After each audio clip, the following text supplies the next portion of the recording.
the price has to change. And if the sellers don't agree to a price change, then I have to walk away. And that's what ended up happening. So Playton Place fell apart. I'm sure you were probably anticipating that. Walk me through it. Yeah. Basically, I went back to them. We originally had locked up the deal at $5.4 million. The 10-year treasury changed, which is what the loan was based on. So when we originally did the deal, the 10-year treasury was at 3.4%. Within 2 weeks, it climbed to almost 4%, which added 60 basis points to the loan, which would effectively bring the interest-only loan to about 6%. And in order for that deal to work, I would need to get the exact same type of return, or at least within the same ballpark. What would end up happening is it wasn't so much the interest rate, it was the LTV and the proceeds that the lender was going to provide. Based on that, I was going to have to shave off a little bit over $400,000.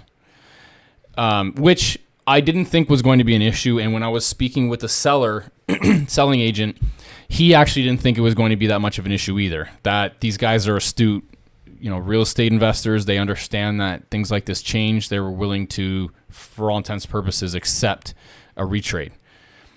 Problem was that the pro forma that they provided, now people have to understand that this was a full rehab. And they didn't have a full T12 to go off of, right? So it was a pro forma T12.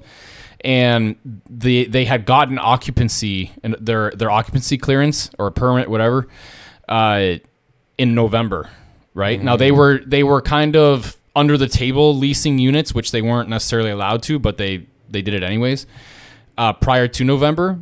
But you can't really effectively use that, so they had to start occupancy. Or at least their trailing financials back from like November with a full month starting in December. So, and the lender made an exception to not necessarily have to use a T12, obviously given the narrative that it's a rehab job. And they usually only require a T3, or they mostly require a T3. They even got an exception to use a T1 because this lender that I was using is based in San Diego, California. They have a Phoenix office, and their Phoenix office mentioned that their underwriting is correct, their pro forma is very accurate, and the submarket that this property is sitting in is very hot. And it's there's the fundamentals do exist. Everything that I put together for them is accurate with respect to the fundamentals, all the projections, all that stuff. They felt very confident with the package that I provided them and the narrative that I provided them. The problem was that the sellers were not hitting the pro forma.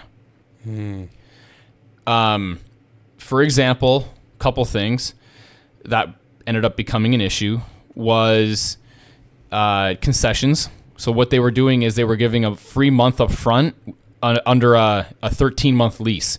So basically a free month or like the first free month of a 13-month lease, which you could argue that it would be like a 12-month. But when you're underwriting an income statement for real estate, that those concessions play into the trailing financials and also economic vacancy. Also, there was 2 units vacant because I had pushed them to, which apparently they already had, lease agreements. No, they had already evicted, or they were already in the process of evicting, but I made it very apparent that I wanted this eviction to happen before me taking over the property, the Airbnb unit. So somebody was renting an Airbnb. They changed the locks. Now, if this was a situation where it was like not a situation where they're changing the locks, it's evident that you can't get into the I don't want to deal with that. I don't want to assume an Airbnb situation where they're changing locks. There's something in there that they don't want you to see. I'm not assuming that, whether it's damage, whether it's a very problematic, situation. I'm not assuming that. This was a turnkey property with upside. I'm not assuming a non-turnkey property, because if you need me to assume a non-turnkey property, that's not what I'm paying for. Right. And there's a discount at hand if that's the case. So with one concession that hadn't burned off in the month of, I want to say February and March, because there was one in February, one in March. There was one concession that hadn't burned off, and then 2 vacancies. It dipped below a 10% economic vacancy, which the lender has an issue with. Mm-hmm.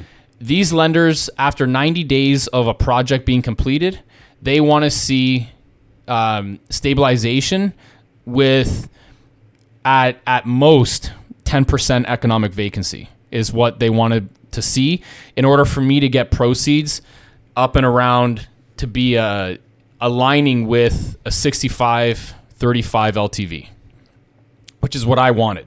And that's what I built the pro forma out and the whole narrative and the whole returns. Unfortunately, because that wasn't happening, in order for me to get those returns, I had to go back at a retrade price of, originally I went in at 4.45 million. So a reduction of $950,000. Now I left a little bit of room there. I ended up going back, finalizing it at 6.65 million, and we're too far apart. And they didn't even 4.65. What did I say? 6.65. Yeah, sorry, 4.65 million, which is a $750,000 retrade price. They didn't even come back with a counter, and for all intents and purposes, they mentioned that they're gonna keep the property.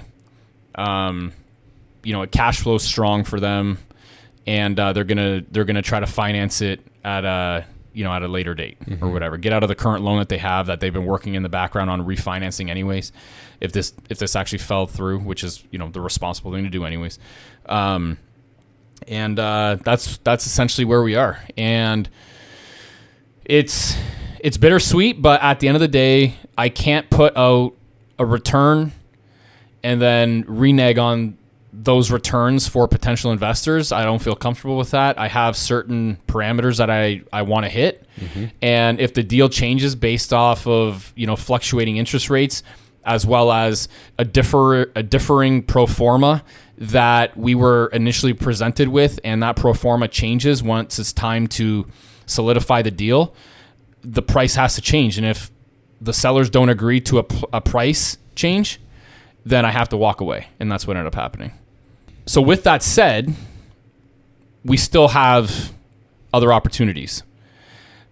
I am going to be selling off a portion of my ownership in the North Miami Beach property, the Bayview Palms property that I have, in order to raise more capital, do more deals.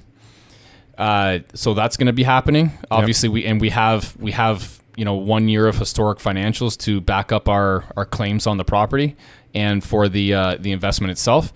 Also, I'm going to be selling off a good portion of my equity in the Canton Manor building that we have. It's a 55+ senior complex that we have in Canton, Michigan. Great property. It was my first in the U.S. I've owned it for now, 3 years? 3 years now. 3 years now. Actually, just over 3 years. Yeah, so we have solid financials on that. That's going to be a very tough equity position to walk away from. But again, if I'm going to be scaling Coachwood Capital and turning this into the fund that I foresee it turning into, mm-hmm. I have to start getting out of the higher percentage of equity positions that I'm in on these properties, so that I can roll that into new equity positions on new buildings in order to grow the fund, mm-hmm. and grow the portfolio. So you guys are going to want to keep an eye out for that. That's actually going to be rolling out fairly quickly, because we have a lot of interest in what we're doing. A lot of people are getting back or gaining their interest back in real estate with everything that's happening. Real estate's cash flowing, tangible assets are where you want to be right now. That's the safest type of investment that I can see where I would want to put my money, and I know I'm not alone in that. Mm-hmm.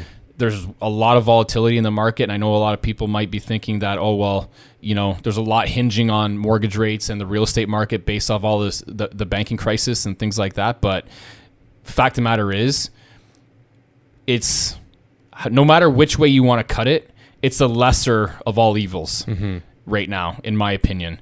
And it's the safest investment, in my opinion, as well as the most lucrative at this point as well, which is, why we're arguably seeing so much interest back into real estate investing.